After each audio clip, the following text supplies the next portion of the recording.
Here are the 5 most questionable moves that Bob Quinn has made as the Detroit Lions GM.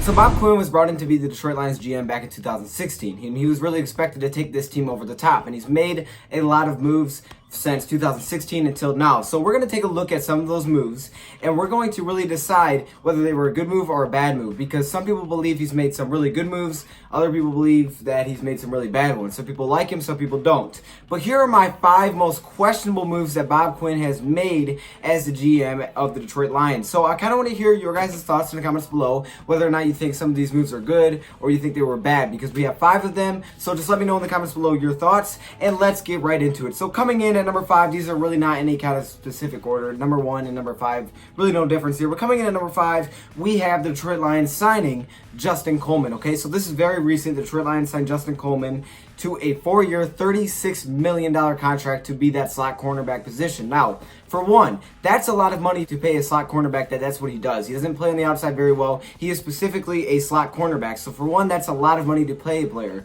And number 2, this is a guy that hasn't really proven himself throughout the league. He's been with Seattle, and he's really struggled up to his last year with Seattle, where he came up with a few interceptions. But other than that, he really hasn't proven himself. He's struggled to make teams for most of his career, and he's never had this big of a paycheck. So it was a really questionable move, and it was a hard move for Bob Quinn to make. But knowing that we had money this offseason, the Detroit Lions are really trying to push themselves over the top, and they had to take the risk to bring in a slot cornerback, something that we were really missing for years now. We had guys like Nevin Lawson who were trying to play the slot, and we really could never find our answer. We have now released Nevin Lawson, but still that slot cornerback position was up for grabs, so we decided to bring in the man Justin Coleman out of Seattle for a huge contract.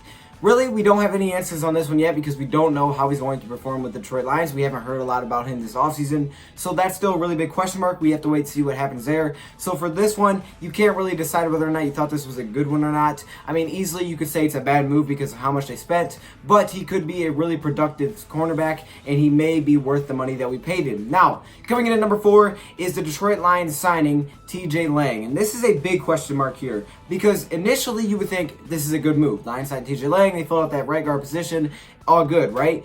Maybe not, because the Detroit Lions now have lost TJ Lang, and this is probably the best argument you could make. We're really scrambling to find that right guard position. We don't know if the Detroit Lions have found that or not. And when the season starts, we'll definitely know, because if the Detroit Lions are struggling at that right guard position throughout the season, we'll know how big of a void and how big of a loss TJ Lang was. But if they find an answer really quickly, we may know that, okay, we probably overpaid for a guy named TJ Lang. The Detroit Lions brought in TJ Lang back in 2017. He only played 2 seasons with the Detroit Lions before he decided to retire, and he signed with an $8 million bonus. So just the signing bonus, the Detroit Lions gave him $8 million. They paid this man more than they paid Rick Wagner. He was one of the highest paid guards, and he was coming off an injury, and he's not a very young guard either. So this was a guy that was with the Green Bay Packers. The Detroit Lions threw him a lot of money. I don't know how you guys feel about this move.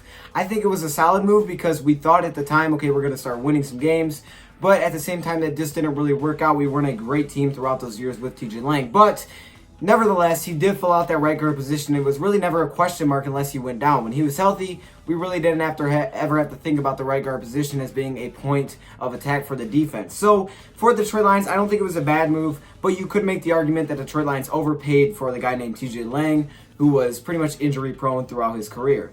Coming in at number 3, we have the Detroit Lions releasing Eric Ebron. And this is a big one, okay? The Detroit Lions released Eric Ebron after what a lot of people would say was a bad career with the Lions. He was drafted back in 2014 in the first round. A lot of people were excited to see what Eric Ebron could do. But now, after seeing what he did with the Detroit Lions, a lot of people were scared to draft another tight end. That is really how bad he was with the Detroit Lions. You know, when you look at his numbers, you may think, okay, those aren't terrible. But at the same time, he usually dropped almost every single pass. He had a problem with dropping the ball, and a lot of people didn't like that. He was also had to deal with some injuries, so he was not always on the field. This was a guy that had moments and flashes of greatness, but he never really was able to live up to the potential and be great on a consistent level for the Detroit Lions, or really be worth that first round pick. So the Detroit Lions decided, hey, we're going to release this guy. Well, the first year that he was signed with the Indianapolis Colts, he took off. Let me show you some numbers here. Back in 2017, Eric Ebron's final year with the Detroit Lions, he had 53 receptions for 574 yards and 4 touchdowns.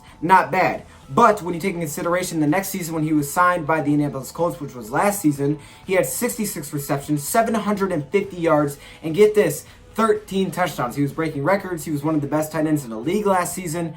And that is why some questions are raised, because this was a young tight end that some people say, well, you didn't give him a chance to really grow in this whole offense and everything that was really going on through those years. It was hard for him to grow. But other people want to say, okay, blame it on Jim Bob Cooter. He's the reason that he never lived up to his potential. Because when you look at other tight ends that we had, guys like Luke Wilson, Levine Toilolo, some talented tight ends, they didn't play very well under Jim Bob Cooter either. So now when you see when he gets with a different offense coordinator, he thrives really well. And then other people will simply make the argument he wasn't good enough for the Detroit Lions. It was a good move to release him. He just needed a new change of scenery. So I would like to hear where you guys fall in that category. What do you think about the Detroit Lions releasing Eric Ebron?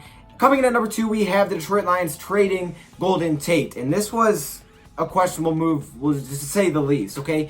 Some people were very, very upset by the Detroit Lions trading Golden Tate. The Detroit Lions acquired a pick in return, and it was really a future move. This happened during the season last season when the Detroit Lions were kind of in playoff contention.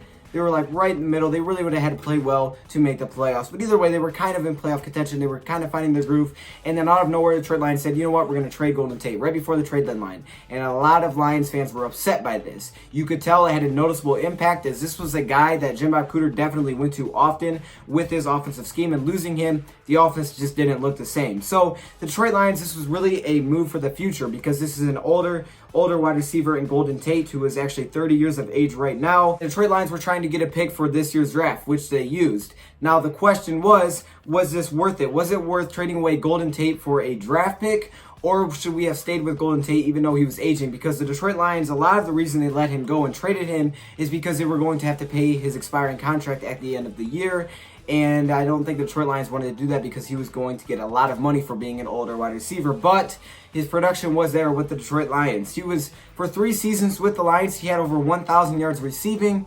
And with the Seattle Seahawks, who he was previously with, he never hit 1,000 yards. So he did show a lot of production. He was a huge part of our offense, and he was a great number 2 along with Calvin Johnson when he was there. So answer the question, was it worth the trade? Well, we kind of have to wait to see how the picks work out this season and if that pick was worth it for trading away Golden Tate. At this point, we can't really make a strong case for either side, because we don't know how these rookies will turn out. But I'd like to hear your thoughts on that one in the comments below. And then finally, coming in at number 1, this is very recent once again. And this is Jelani Terrell. The Detroit Lions draft Jelani Terrell in the 2nd round. Now, you could make an argument maybe this shouldn't be on the list, but I'm going to put this on the list at number 1. You know why?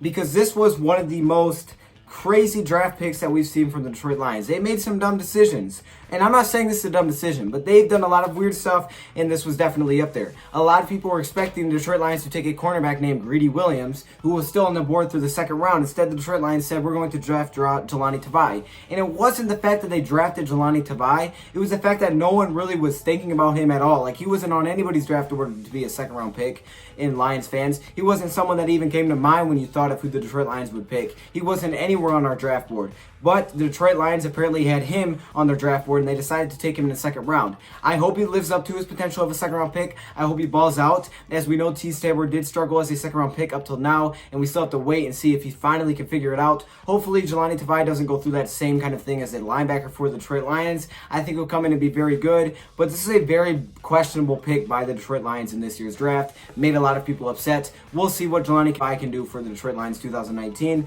Let me hear your thoughts on all of these in the comments below. I want to know if you guys think these were good moves or bad moves. Some of these, like I said, you can't really answer yet because we have to wait and get more information. But I thought this would be just something interesting to do. And I will have a gaming channel starting up soon called DoseOfDion Gaming. Shout out to Committee for that name. Anyways, let me hear your thoughts in the comments below. Thank you, Pride, for watching, and I'm out.